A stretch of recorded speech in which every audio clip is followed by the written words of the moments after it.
Hey guys, welcome back to my channel. I'm back already.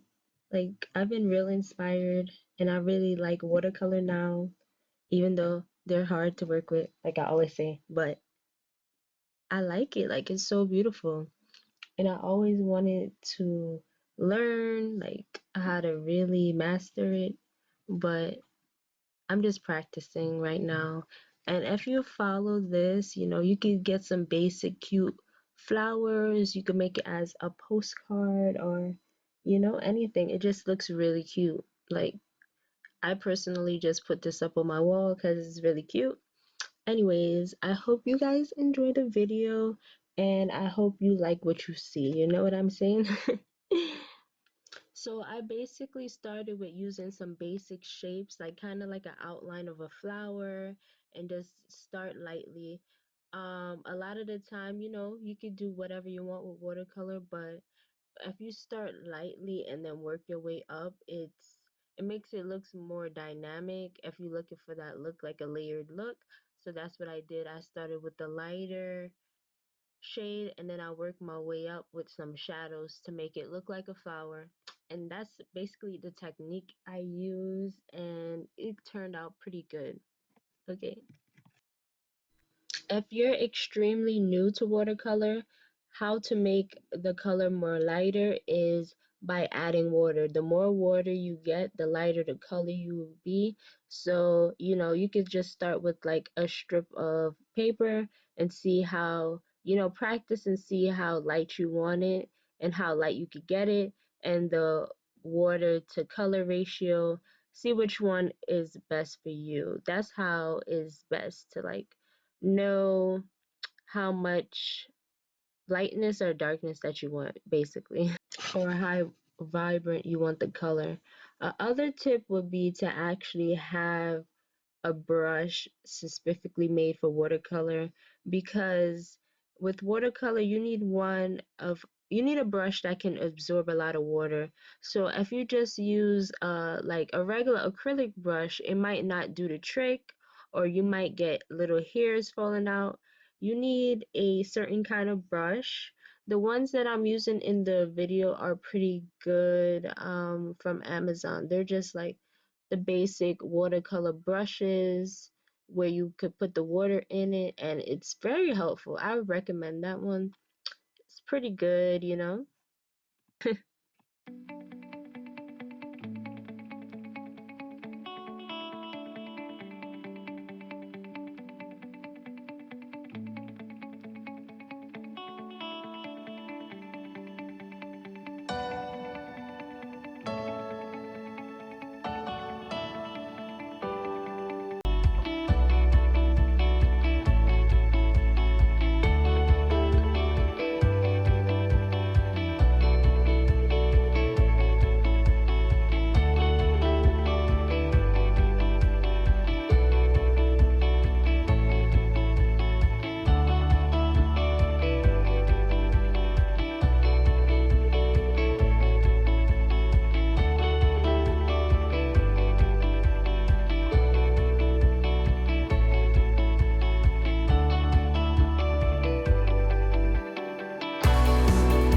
Right here, I'm trying to shade the yellow tulips. So basically, I make the color more vibrant to add a shadow. And also, I seen a color that was similar to that yellow, and it looked like it was going to be a nice shadow. So I added that. But if you have just, one shade, you could just make your shade darker now.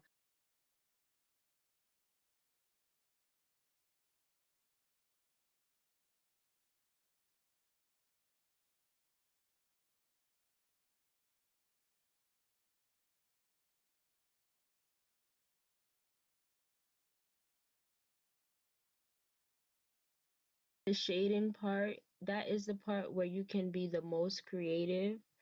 You can do dots to represent shading, little tiny dots. You can do lines.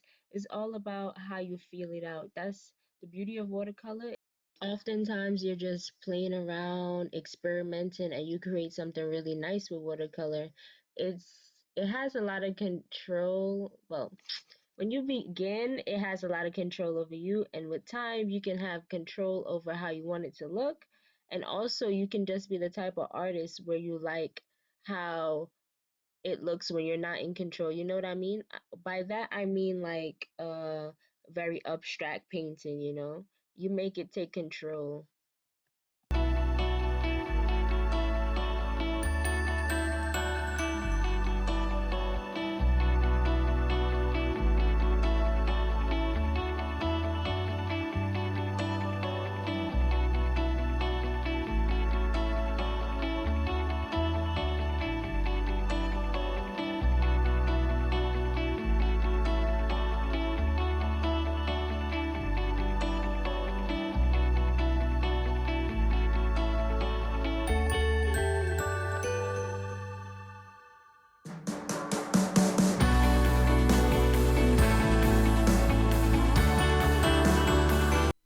For the stems of the flowers, I actually used several different shades of green. I think it looks more nicer that way. It looks realer to me. It just looks more great when you have different shades of green for the stems. Just like in real life, you have different shades of greens for leaves and stuff like that. It's more appealing to the eye for me per se, and I like the way it came out. So you could try that as well and see how it comes out for you.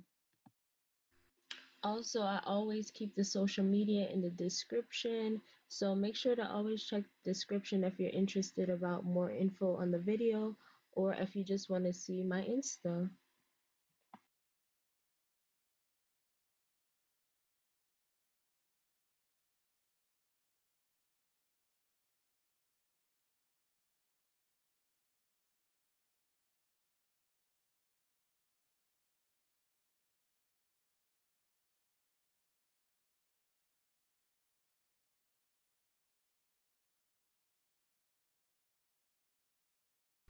As always, thanks for watching. I hope you enjoyed this, and I hope you got, if you're really new, I hope you got some type of tip that will be helpful for you.